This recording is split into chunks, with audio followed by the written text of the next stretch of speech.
Hello and welcome to Thorili's review of Paradox's game they released a few months ago, Stellaris.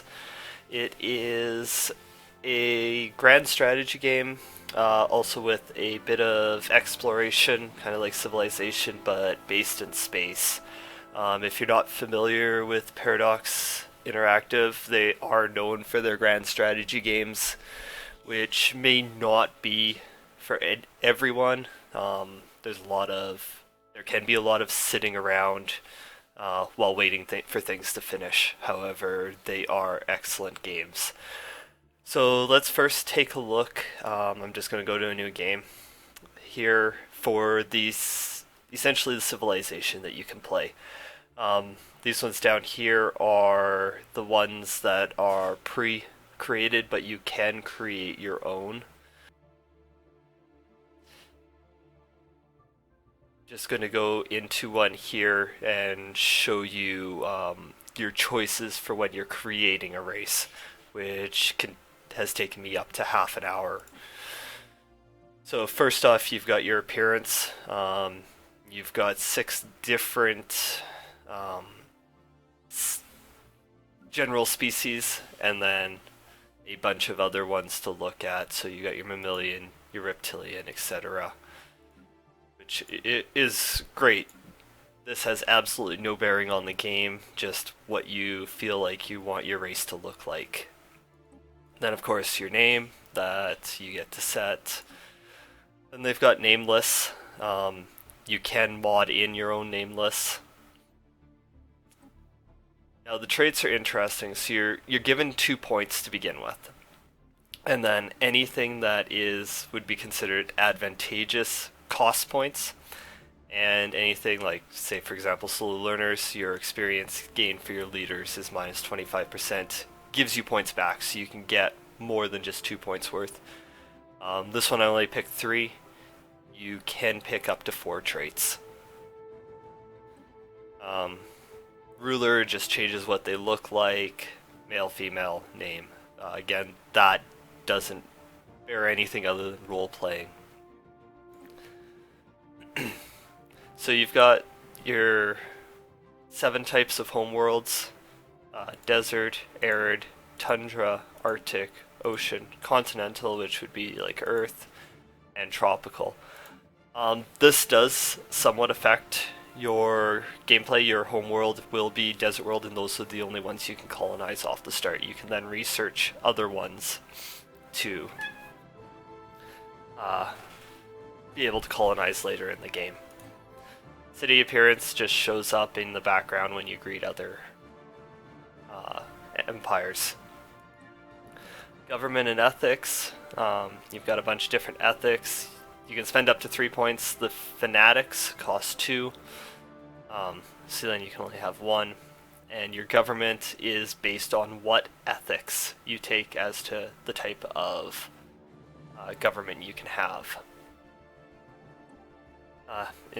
Empire name, pretty straightforward.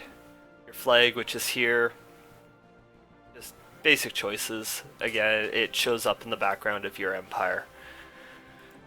Starting weapons are the weapons that are researched. You can research the other ones eventually.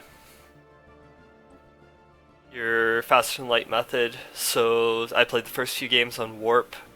It's good. It's slow. I have not tried the wormhole yet. Hyperspace is nice. You can get locked out of areas easily, though, if you have to follow hyperspace lanes. And then your ship appearance doesn't matter too much, but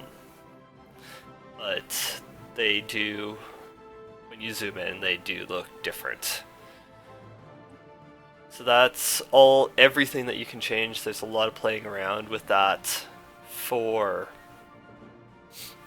just creating your empire. I'm just going to load up a game here.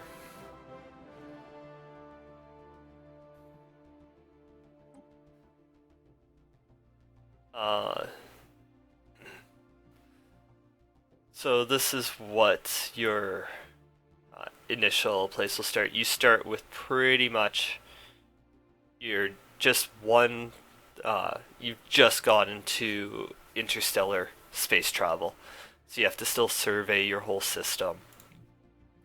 If we zoom out, as you can see, I've progressed this game quite a ways. It comes in later. You can create sectors because you can only have so many directly controlled planets, and then these sectors control those. You have three main types of resources: energy credits, minerals, and influence. Influence is spent on edicts and policies which help govern your your empire.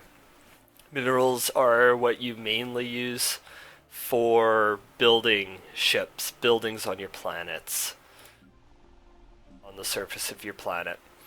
Energy credits you can use also in the building. Some require them, and also for paying upkeep on your ships, upkeep on your buildings, all that kind of stuff.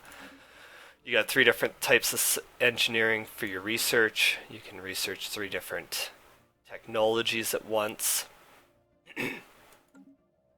You do have strategic resources that you can unlock through your research. So that's what a more advanced one looks like. Overall, the game plays really well. What's actually real nice about this one, opposed to say Europa Universalis or Hearts of Iron, is there really is no end time.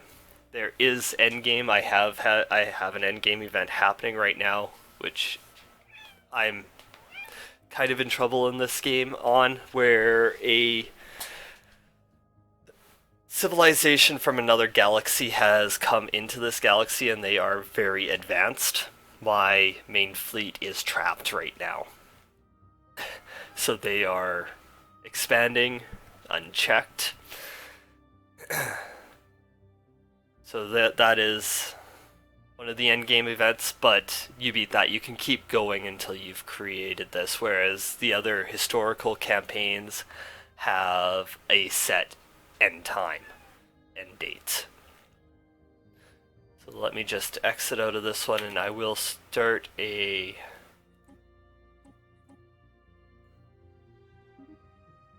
going to start a new game just so you see what you start with here. And it is very basic. You start with a construction ship, a science ship, and a very basic fleet. And as you can see, I can see one system, no one else. So you start from there, you expand till you eventually get to what you previously saw there. I would definitely recommend it. I've not really run into any issues, including multiplayer. I've been playing with 10, 11 people once a week, and since I think the second or third week it's been out, and no desync issues. We were running into a few issues last night that it would pause and we'd have to run it on slow until someone caught up, just when major wars were happening. But no desync issues, which is very nice. Multiplayer is great, so is the single player. There's nothing really that I would say is a detriment to this game, other than if you don't like sitting around for 10 minutes for something to finish for you to be able to do something. That does happen on occasion, but that is grand strategy. So thank you for watching the review. If you liked it, please give it a like. Please subscribe if you want to see more of these. I'll be trying to get these out again on a more regular basis. Thanks.